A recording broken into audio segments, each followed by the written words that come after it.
여러분, 과거 한때 기독 서적 가운데 말이에요, 베스트셀러였던 사랑받은 책이 있었죠. 제자훈련의 필독서로 칭해지기도 했던 책이기도 합니다. 리차드 포스터의 돈, 섹스, 권력이라는, 두란노 서원에서 번역해서 한국교회에 보급을 했는데 이게 거의 지금은 고전이 되어 있는 책입니다. 그런데 리차드 포스터가 돈, 섹스, 권력이라는 책 제목을 정하는, 참으로 이 선정적인 책 제목을 쓴 이유가 뭘까요? 저자가 스스로 그렇게 밝혔습니다. 제가 한번 읽어볼게요. 여러분은 내가 왜 돈, 섹스, 그리고 권력이라는 특수한 주제에 관한 책을 쓰려 하는지 의아해할 것입니다. 대답은 간단합니다. 역사를 통틀어서, 그리고 우리 자신의 경험을 통해서 이와 같은 문제들은 서로 분리될 수 없이 얽혀 있기 때문입니다. 돈은 곧 권력임을 자처하고 있습니다.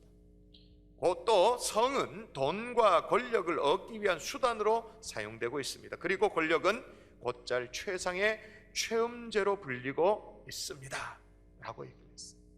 그리고 덧붙여서 이렇게 말합니다. 보통 사람들이 생각하기는 기도라든지 예배 같은 주제들은 영적인 기운이 감도는 반면, 돈이라든지 섹스 그리고 권력 같은 주제들은 기껏해야 세속적인 것으로 들립니다. 그러나 돈과 성과 권력의 관계를 맺고 살면서 올바르게 살아간다는 것은 삶을 성스럽게 산다라는 것을 의미합니다. 반대로 이것을 오용하고 남용한다는 것은 하나님의 성스러운 것을 더럽히는 일입니다. 이제 무슨 말이죠? 쉽게 말해서 돈, 섹스, 권력과 무관하게 살 수는 없지만 여기서 승리를 하면 성공적인 인생, 말 그대로 삶이 성스러운 삶이, 거룩한 삶이 되어지고, 반대로 여기에 실패하면 인생의 결말은 뻔하다, 그 말인 거예요. 여러분 동의가 되십니까? 사실 여기에 다 걸려 넘어져요. 올 한 해 난 여기에 걸려 넘어진 적이 없다라고 자신만만할 수 있는 사람은 아무도 한 명도 없을 거예요. 다 크고 작은 문제 여기에 다 걸려 넘어집니다. 오늘 본문에도 기도원도요, 참 안타깝지만 여기에 걸려 넘어집니다. 자, 지금까지 우리가 살펴온 기도는 어떤 사람이었어요? 비록 그 인생의 시작은 작고 미약했습니다. 볼품이 없었습니다. 찌질하죠. 비겁합니다. 쪼다 같은 인생이었습니다. 근데 그를 하나님이 딱 붙드시니까 300명의 용사로 13만 5천이라는 위대한 연합군을 대파시키는 거예요. 하나님 앞에 쓰임받는 큰 용사로 쓰임받게 되어진 거예요. 할렐루야. 근사하죠. 정말 근사해요. 그렇게 인생이 마무리되면 얼마나 좋겠어요. 근데 그렇지가 않아. 그의 말년이 어떠했는가? 승리 이후에 금을 긁어 모았습니다. 금을 긁어 모아가지고 에봇을 만들었습니다. 이 에봇이 화근이 되어졌는데, 여러분 27절을 자막을 통해서 같이 한번 읽어볼까요? 같이 읽습니다. 시작. 기드온이 그 금으로 에봇 하나를 만들어 자기의 성읍 오브라에 두었더니 기드온과 그의 집에 올무가 되니라. 자, 뭐가 되었다고 말합니까? 기드온과 그의 집에 올무가 되었다. 그뿐만이 아니죠. 지도자의 반열에 오르게 되어지니까 따르는 여인이 좀 있었겠죠. 이 여자 저 여자 안 되지만, 그렇게 하면 안 되지만 취했습니다. 이 여자 저 여자를 취하면 자연스럽게 나타나는 현상이 뭡니까? 자식이 많아지죠. 그 당시에 무슨 산부인과가 있었습니까? 무슨 제왕절개가 아니고 중간에 아기 지우는 걸 뭐라 그러죠? 그런 게 있었습니까? 아무것도 없으니까 생기는 대로 낳아요. 아들이 70명, 첩의 소생도 있었습니다. 일단 좋습니다. 100번 양보해서 좋아요. 그러면 이 많은 아들들이 정말 자기들끼리 형제간에 누가 형님이고 누가 동생인지도 민증 까야 될 그런 상황이 아니겠습니까? 70명쯤 되어지면 서열을 매기기도 어려울 거 아니겠습니까? 그런데 어쨌든 간에 형제간에 우애 있게 잘 그렇게 지냈으면 다행이죠. 그죠? 근데 그 결말이 어떻게 됐냐? 첩의 아들이 하나 있었는데 아비멜렉이 있었습니다. 나머지 아들 70명을 몽땅 다 죽여버려요. 비극적인 현장 눈으로 확인해야겠죠. 9장 5절입니다. 여러분이 읽습니다. 시작. 오브라에 있는 그의 아버지 집으로 가서 여룻바알의 아들 곧 자기 형제 70명을 한 바위 위에 죽였으되. 자, 그러면 다른 형제들이 몽땅 다 죽여 없어졌습니다. 그럼 남아있는 형제, 자기 아들이죠, 아비멜렉 하나라도 장수하면서 길게 오래 살면서 물론 자식들 형제들 죽인 것 그거는 참 괘씸하고 정말 그렇습니다만은 그 아들 남은 아들 하나만이라도 길게 살면서 아버지에게 효도하고 회개하면서 그렇게 살면 얼마나 좋아요? 그것도 안 그래요. 나중에 어떻게 됩니까? 아비멜렉이 여인이 위에서 성 위에서 집어 던진 맷돌에 의해 가지고 두개골이 박살나 처참하게 죽어버려. 아니 왜 기드온의 말년에 이런 비참한 결과가 일어나게 되어졌는가라는 거죠. 그 이유가 뭐냐? 리차드 포스터가 지적한 이 마약과도 같은 돈, 섹스, 권력, 이 세 가지 문제 이 기드온이 다 걸려 넘어지는 거예요. 여러분 우리 주변에 실패한 인생들을 보세요. 다른 사람 쳐다볼 필요 없이 내 지나온 과거 가운데 내 인생 지나간 내 인생도 바라보세요. 다 이 문제입니다. 잘 되는가 싶다가도 인생이 꼬이는 거 다 이 문제입니다. 틀림없습니다. 그러므로 오늘 2020년 마지막 주일 예배를 함께 나누면서 이 문제만큼 얼렁뚱땅 쓱 지나갈 수가 없어요. 쓱 그냥 문 떼고 지나갈 수가 없어요. 우리 속에 썩은 이 고름과도 같은 거 이거 터뜨려서 도려내는 한이 있더라도 영혼의 수술대 위에 우리 자체를 올려놓고 정말 한번 메스를 드는 한이 있더라도 고치고 바로잡는 복된 주일 될 수 있기를 주 예수 이름으로 축원합니다. 아멘. 축원합니다. 아멘. 돈, 섹스, 권력이라고 말하니까 아멘도 잘 하기 힘들죠? 그죠? 첫 번째 대제가 뭐냐? 돈입니다. 돈. 아주 직설적입니다. 피해가지 않고 그냥 쪽바로 그냥 돈. 기드온은요 전쟁에서 승리를 했지만요 돈에는 졌어요. 사실 돈에 이길 사람이 잘 없죠. 정말 자신 있게 이길 수 있는 사람이 누가 있어요? 목사도 돈에 잘 이깁니다.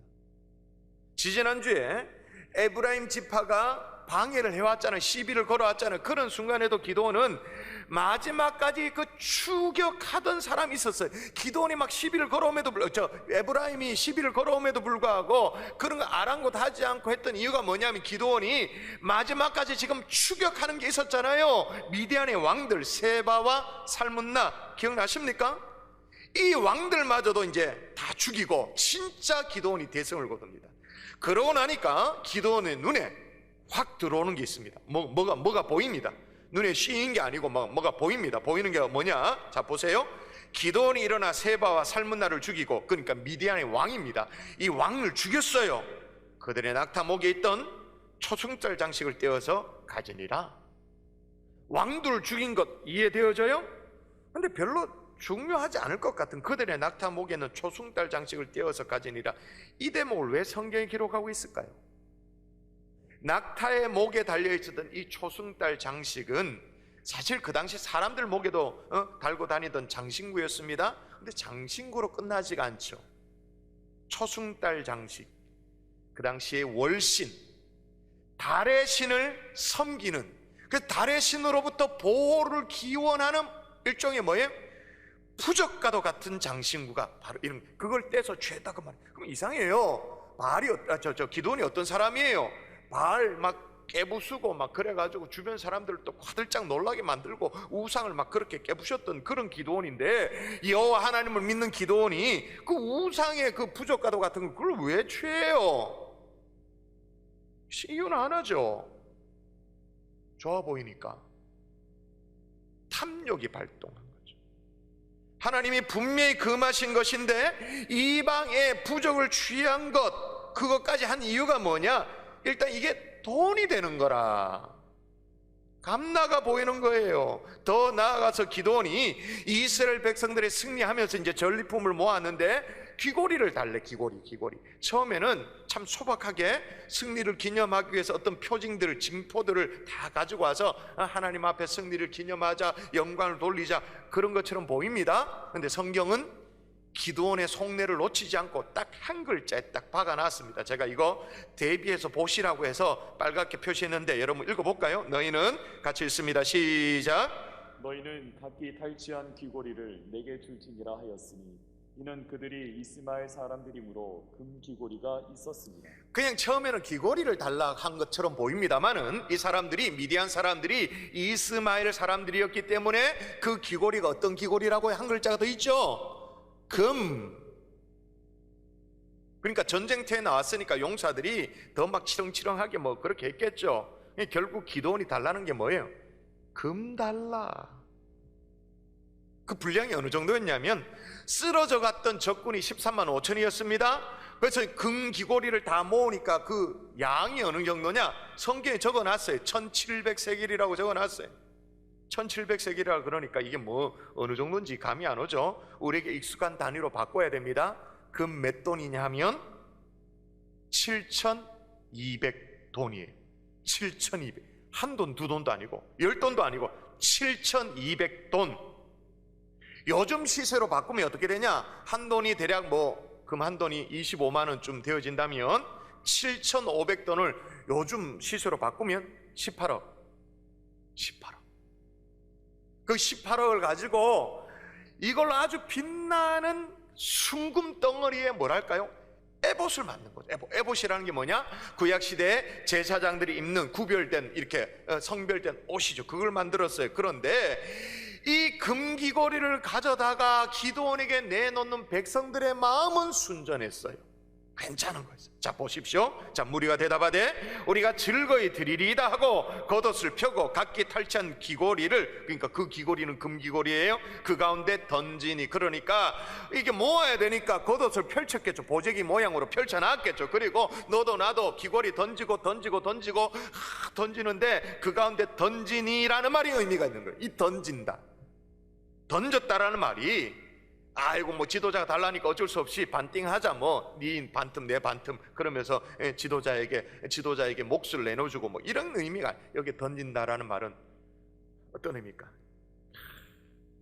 경배의 의미죠. 하나님 앞에 드린다는 헌물의 의미가 담겨져. 마치 하나님 앞에 경배의 의미로 헌물을 드리듯이 그런 의미로 던져서 내놨어요. 이스라엘 백성들은 하등에 문제가 없어요. 그리고 이스라엘 백성들은 지도자 기드온이 그렇게 경배의 마음으로 헌물의 개념으로 그렇게 그 예물을 쓸 걸로 믿었어. 여기까지는 전혀 문제가 없죠. 근데 그 다음이 문제예요. 에봇을 만들었습니다. 에봇을 만들어서 어디에 뒀다고 말하냐면, 제가 한번 읽어볼게요. 여러분의 눈으로 확인하세요. 기드온이 그 금으로 에봇을 하나 만들어, 에봇 하나를 만들어 자기의 성읍 오브라에 두었더니, 자기 성읍에 뒀대요.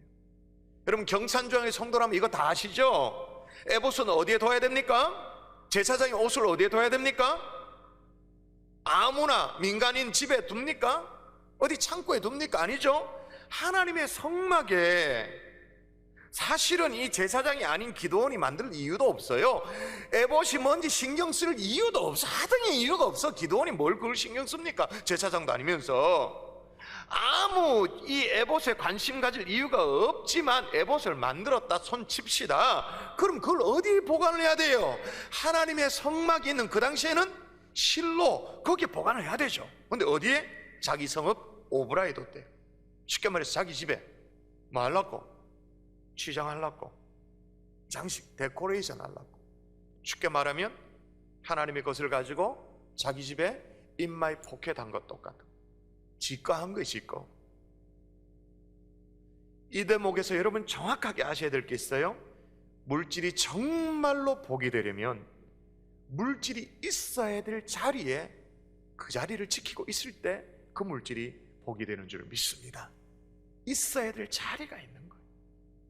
그걸 품고 있다고 다 되냐? 아니에요. 더군다나 하나님 앞에 드려져야 될 물질임에도 불구하고, 예물의 성격이 있는데도 불구하고, 헌물의 성격이 있는데도 불구하고 그걸 품고 있다. 그 물질은 복이죠.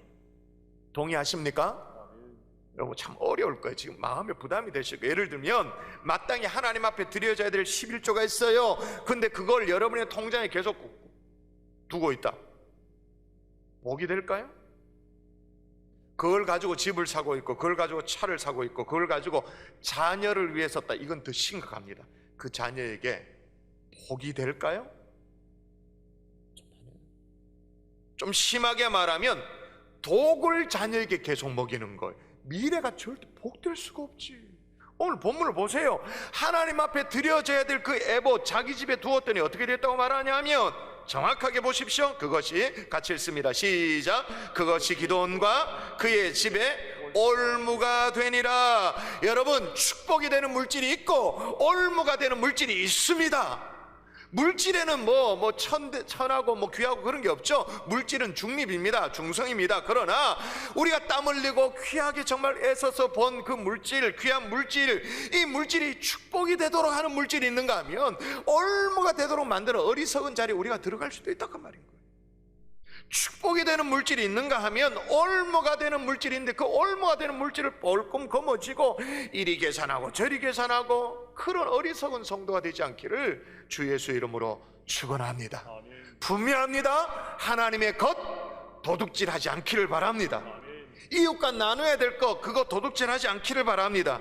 결국은 하나님이 나를 향해서, 우리 가정을 향해서, 우리 자녀를 향해서 축복을 하려고 축복의 문을 열다가도 이거 안 되겠다 싶어서 다시 닫는 그런 어리석은 자리에 들지 않기를 주 예수 이름으로 축원합니다.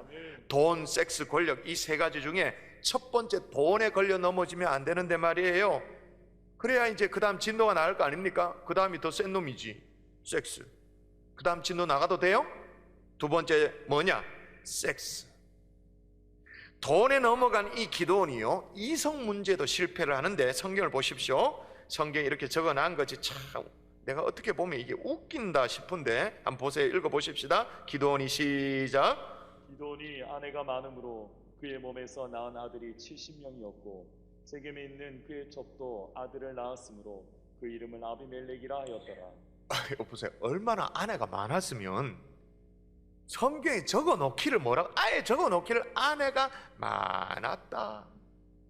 여러분 아시죠? 우리 하나님은 기본적으로 일부일처제를 지향하시잖아요. 근데 성경에 얼마나 아내가 많았다고 기록하고 있고 아들을 낳았는데 70명. 여러분 70명의 아들을 낳으려면 그냥 우리가 산술적으로 계산을 해보십시다. 한 여인에게 이렇게 건강한 여인도 있을 거고 조금 골골한 여인도 있고 부인이 있을 터인데 평균 에버리지로 자식을 5명 낳도록 한다 칩시다. 5명이면 70을 5으로 나누면 부인이 14명이어야 돼. 그죠? 근데 이게 낳았다고 해서 순풍 아들만 다 낳습니까? 아들도 놓고 딸도 놓고 하니까 곱하기 2를 해야 돼. 70명의 아들을 낳으려면. 그러면 마누라가 28명이야. 가정의 축복이라는 게 뭐예요? 한 남자가 한 여자를 다 만나서 서로 사랑하고 흔들림 없이 정말 지고지순한 사랑을 나눌 때 그게 축복이잖아요. 한 여자 속에서 우주를 발견하는 거죠. 한 남자 속에서 세계를 얻어내는 이게 축복인 거예요. 제가 얘기해놓고도 명언이다. 근데 기도는 어떻게 했냐? 영웅이 되니까, 민족의 영웅이 되니까 따르는 여자들이 많았겠죠. 정략적인 결혼도 있었겠죠. 그래서 아들이 70명, 그리고 첩의 자식도 있었어. 이 다복한 게 아니에요. 생각을 해보세요. 나는 이걸 딱 읽을 때마다 늘 떠올라지는 게 이거 완전 돼지네. 돼지 새끼 치듯이 70명 순번도 못 내요. 뭐 하는 짓인가? 그 결과가 첩의 아들 아비멜렉이 70명의 아들을 한 자리에 다 죽여버려. 그뿐만이 아니에요. 기드온이 죽자 그 다음에 어떤 일이 벌어졌냐? 제가 읽어볼게요. 기드온이 이미 죽음에 이스라엘 자손이 돌아서서 바알을 따라 음행하였으며, 물론 여기 음행했다, 음행은 우상 숭배를 얘기하는 음행입니다. 근데 그 당시 이방신을 섬기는 게 그냥 이방 신전에 비일고 이 정도가 아니잖아요. 언제나 성적인 혼음을 즐기는 게 섞여 있잖아요. 진짜 음행인 거죠 사실. 보세요, 생각해 보세요. 수십 명의 아내를 거르면서 무슨 돼지 새끼 치는 거 맨치로 지도자가 새끼를 그렇게 막, 백성들이 뭘 배웠겠어요? 보고 뭘 배웠겠어요? 뻔한 거죠. 그리고 가장 결정적인 것은 기드온이 죽고 나서 그럼 남겨진 이스라엘 백성들이 그나마 하나님을 잘 기억하고 섬겼냐? 그것도 아니에요. 성경이 뭐라고 기록해놨냐? 또 읽습니다. 같이 읽습니다. 시작. 이스라엘 자손이 주의 모든 원수들의 손에서 자기를 건져내신 여호와 자기 하나님을 기억했다 그럽니까? 안 했다 그럽니까? 기억하지 아니하였다, 못했다. 자, 그러면 근본적인 질문하고 넘어가지. 왜 기드온이 이토록 성적으로 엉망이 돼버렸는가? 수십 명의 아내를 거느리면서 왜 그렇게 했는가? 왜 이런 자리에 들어갔는가? 여러분 수십 명의 아내를 거느리며 그렇고 그런 세월을 보냈다라는 그 성경의 기록 바로 딱 앞에 있는 게 있습니다. 그 땅에 평온하였더라. 아이러니하죠? 평화가 찾아왔더라. 새끼치는 거예요. 평화가 찾아오니까 딴 생각 안 합니다. 기도는 우리가 아시다시피 어려울 때 막 대적들의 공격이 있을 때 성공했어요. 근데 평탄할 때는 지금 실패하고 있는 거예요. 다윗도 마찬가지입니다. 그 완전 사이코 같은 그 사울왕에 쫓겨 다닐 때는 정말 신실했잖아요. 믿음의 사람이었잖아요. 죽을 것 같았습니다만은 자기 자신을 지켰어요. 문제 없었어요. 그런데 태평성대가 오니까 어떻게? 바세바 간음, 자기 죄 감출났고 살인, 평탄할 때. 자, 그러므로 우리 같이 마음에 다짐하면서 읽도록 할까요? 같이 시작. 그런즉 선줄로 생각하는 자는 넘어질까 조심하라.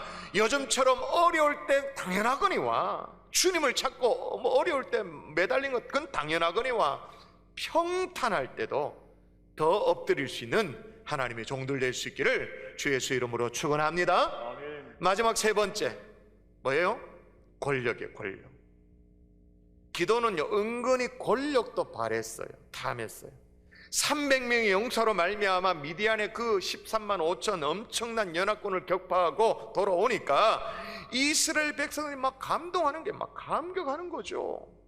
그래서 기도원을 향해 가지고 이스라엘 백성이 뭐라고 말하냐면, 백성들의 이 얘기는 내가 이해됩니다. 자, 제가 읽어볼게요. 이제 당신이 나라를 맡아서 우리를 다스리시옵소서. 당신뿐만 아니라 당신의 아들, 당신의 손자까지 우리를 다스리시옵소서. 우리가 기꺼이 따르겠나이다. 얼마나 감격스러운 자리예요. 지도자를 잘 만났어. 이렇게 정말 미디안의 그 압제로부터 해방되어지니까 당신이 우리를 다스리면 좋겠습니다. 당신뿐만 아니라 당신의 자식까지도, 아니 당신의 손자까지도 우리를 다스리면 우리는 기꺼이 따르겠습니다. 나쁘지 않잖아요.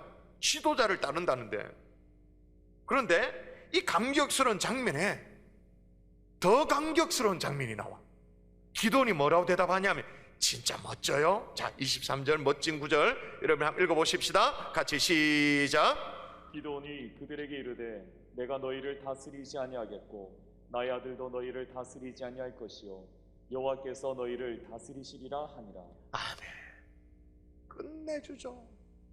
백성들이 우리를 다스리소서, 대대로 당신의 아들, 당신의 손자까지 우리를 다스리소서, 우리는 기꺼이 따르겠습니다 라고 말하는데, 기도원이 내가 너희를 다스리지 않을 거다, 나의 아들도 너희를 다스리지 않을 것이다. 그 다음에 믿음의 고백, 여호와께서 너희를 다스리시리라. 얼마나 겸손해요. 할렐루야죠. 근데 언뜻 보면 그래요. 언뜻 보면 기도원이 진짜 겸손한 것 같아요. 근데 기도원은 우리가 몇 주까지 쭉 살펴왔기 때문에 아시잖아요. 내성적인 사람이에요. 태생이 소극적인 사람. 이게 아닌 것 같으면서 은근히 바라는 게 있어. 기도원이 은근히 권력을 탐했다라는 것을 알 수 있는 근거가 두 가지가 있습니다. 첫 번째는 뭐냐, 31절에 보면 기도원이 아들을 낳았는데 70명 아들을 낳았다. 그리고 첩이 아들을 낳았는데 그 첩이 아들의 이름이 뭐라고 성경에 정확하게 딱 기록된 아비멜렉. 이 이름이 중요해요. 아비라는 말은, 아부라는 말이 아버지란 말이거든요. 거기에 이제 1인칭 전미어가 붙어있어요. 1인칭 전미어가 비라고 해서 아비 되어지죠. 그러니까 나의 아버지 이렇게 되어지는 거예요. 멜렉은 뭐냐, 멜레크 왕이죠. 그럼 이 이름은 어떻게 되죠? 아비멜렉 이름 뜻이 뭐예요? 나의 아버지는 왕이다 이렇게 되죠. 자식을 낳았어. 첩의 자식을 낳았어. 이름을 짓는데 아비멜렉, 나의 아버지는 왕이다 이름을 지었다. 무슨 의미죠? 내가 왕이다 그 말이잖아요. 자식을 낳았는데 나의 아버지는 왕이다. 그럼 나의 아버지, 그 나의 아버지가 누구야? 이름 지어준 내잖아요. 내가 왕이다 그 말인 거예요. 자, 그러니까 겉으로는 왕되기를 거절해 보입니다. 근데 내심 왕되기를 원했다는 걸 알 수 있죠. 또 한 가지는 뭐냐, 에봇을 왜 자기 집에 들였을까요? 기도원이 과거에 하나님의 임재를 경험하기도 하고 큰 용사요 그러면서 하나님의 음성을 듣기도 하고, 그리고 또 안 되겠다 싶으니까 양철 시험을 가지고 하나님 죄송합니다마는 이렇게 하고 저렇게 하고 하나님의 음성을 듣기도 하고 기적을 경험하기도 막 다 했잖아요. 다 하니까 자기가 보기에 시시한 제사장은 저리 가라요. 그냥. 왜? 음성도 듣고 기적도 체험하고 하나님이 막 직접 독대도 하고 막 그랬으니까, 그래서 뭐 하고 싶은 거예요? 내가 직접 제사장 노릇하고 싶다는 거죠. 그러니까 왕 노릇도 하고 싶고 제사장 노릇도 하고 싶고, 겉으로는 막 손살을 좀 나 아니라고 그렇게 하지만 이게 내심 기도원의 마음이었던 거죠. 채우고 채우고 채우다 보니까 도를 지나쳐서 하나님 것마저도 내 것도 채우는 욕심 내려놓고, 성적 욕심도 내려놓고, 하나님 앞에 올려야 될 영광 그것도 내려놓고 주님 앞에 올려드리면서 정말 그렇게 한 해를 마무리하는 하나님의 종들 될 수 있기를 주 예수의 이름으로 축원합니다.